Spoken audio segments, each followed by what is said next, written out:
সালামু আলাইকুম।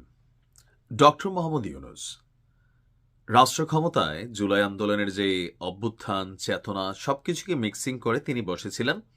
বিশেষ করে আমাদের প্রবাসীদের জন্য অনেক সুন্দর, সুন্দর কথা বলছিলেন ঠিক এয়ারপোর্টে নেমেই। কিন্তু আসলে এই এয়ারপোর্টে অতীতের তুলনায় সবচেয়ে বাজে অবস্থা এখন চলছে। ট্রলি সংকট, আমি জানি না রাষ্ট্রের কতটা টাকা সংকট যে প্রবাসীর একটা ট্রলির জন্য আমি গত ৬ মাসে ২ বার দেশে গেছি। যেখানে বেল্ট থাকে মানে আমাদের বিমানের লাগেজগুলো নামে, এখান থেকে ট্রলি আনতে ভাই ওই মাথায় দৌড়ে যেতে হয়। মানে এক ধরনের যুদ্ধ চলে। কেন এখন পর্যন্ত এটারই সমাধান হলো না?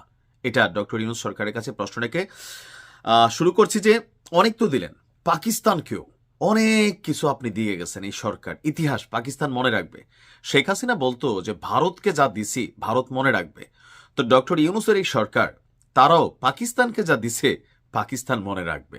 আর এতে ভারতের শিশুসুলভ অভিমান আছে। যদিও ভারতের সাথে শেখ হাসিনা সরকারের করা শুধুমাত্র একটা প্রকল্প বড় ধরনের, বাকিগুলো আসলে ওরকম জানি না, হতেও পারে। তো ওই যে আমাদের যে ডিফেন্স জোন হচ্ছে ভারতের জন্য যে একটা জায়গা বরাদ্দ ছিল, সেই জায়গাতে ডিফেন্স জোনের প্রকল্পটা ছাড়া অন্য তেমন কোনো কিছু বন্ধ করেন নাই, ভারতের সাথে সম্পর্ক রাখছেন। তবে বন্ধ হয়ে যাওয়া দরজা পাকিস্তান, ব্যবসা বাণিজ্য কূটনীতি, তারপর সেই দেশের সেনা প্রধান, বিমান প্রধান, এই প্রধান, বাংলাদেশে যাতায়াত, তারপর হচ্ছে বন্দর থেকে তাদের এখানে জাহাজ চলাফেরার যে অনুমতি বা চুক্তিগুলা, দিন শেষে এটা যে খারাপ সিদ্ধান্ত আমি বলছি না, আমারও খুব ইচ্ছা আছে পাকিস্তান একবার সফর করার। কারণ যেই পাকিস্তান নিয়ে আমরা ছোটবেলা থেকে এত কিছু শুনছি, গেলাম, সমস্যা কি, তাদের দেশের কালচার দেখলাম। ভারতে যাওয়া হয়েছে, হয়তো আবার যাওয়া হবে, কিন্তু পাকিস্তান কখনো যাওয়া হয় নাই। তা আমার জন্য এরকম একটা সুযোগ তৈরি করে দিয়ে গিয়েছেন জনাব ডক্টর ইউনূস। দর্শক, প্রায় ১ যুগেরও বেশি সময় পরে বাংলাদেশের রাজধানী ঢাকা এবং পাকিস্তানের করাচি শহরের মধ্যে সরাসরি উড়োজাহাজ চলাচল শুরু করেছে গতকাল থেকে। বিমান বাংলাদেশ এয়ারলাইন্সের একটি যাত্রীবাহী ফ্লাইট ঢাকার স্থানীয় সময় রাত ৮টায় ছেড়ে গিয়েছে। করাচির স্থানীয় সময় রাত ১১টায় পৌঁছাবে।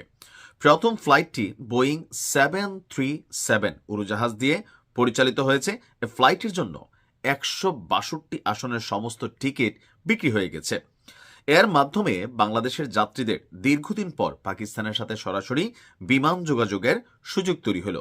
এমত অবস্থায় যাত্রীদের সুবিধার্থে বিমান কর্তৃপক্ষ জানিয়েছে ঢাকা করাচি ঢাকা রুটে সপ্তাহে ২টি ফ্লাইট পরিচালিত হবে।